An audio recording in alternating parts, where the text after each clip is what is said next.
আপনি যদি শিক্ষকের সাথে কথা বলেন তাহলে বাইরে কেউ কেন থাকবে? আপনি যদি শিক্ষকদের সাথে কথা বলেন বাইরে কেউ কেন এখানে থাকবে?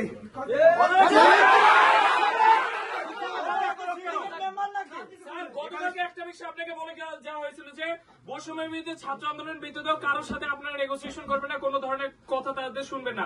আজকে ছাত্রদের সাথে যখন বক্তব্য হচ্ছে তখন বাইরে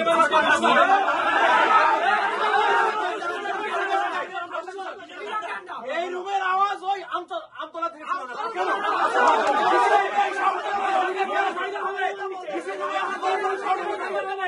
এইখানকার আওয়াজ চলে যাচ্ছে আমতলা পর্যন্ত। না আমি তো থামাচ্ছি এদেরকে।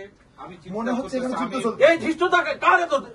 কেন স্যার একজন যোগ্য মানুষকে একটা উপাধি দিবে, জামাত বলবে, এগুলো কোন ধরনের কথা? স্যার আমি যে একটা কথা বলছি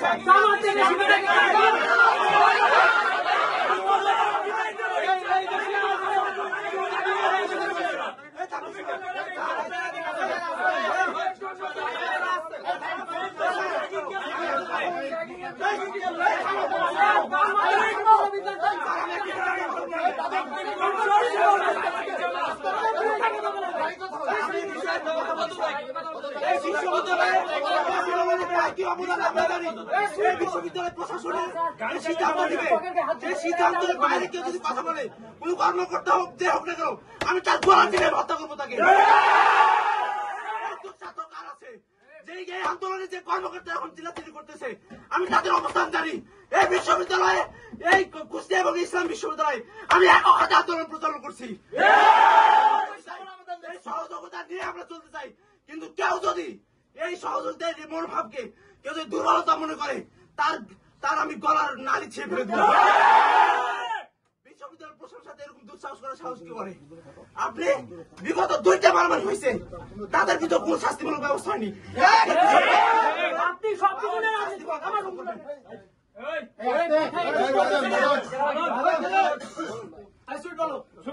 স্যার আমার সব কথা হচ্ছে এই কথাগুলো আমরা জানি, কিন্তু আজকে আমবাগান থেকে যেভাবে দেখলাম এটা আমাদের জন্য খুবই লজ্জাজনক। এই বিশ্ববিদ্যালয়ের জন্য খুবই অপমানজনক ঘটনা। এই রুমে এইরকম ভাবে চিৎকার এবং শাউটিং মনে হয় ইতিহাসে কোনোদিন হয় নাই। আমার ধারণা, আমি তো জানি না, আমার ধারণা আমি সবাইকে করার চেষ্টা করেছি, কারণ আমরা যেটা কালকে এই 3 জন আমরা প্রশাসনের সবসময় বলেছি যে আমরা চুপ থাকি, আমরা সবার কথা শুনি, আমরা কাজ করছি, কিন্তু এরকম ঘটনা হয়েছে। মানে কেন এত ঘটনা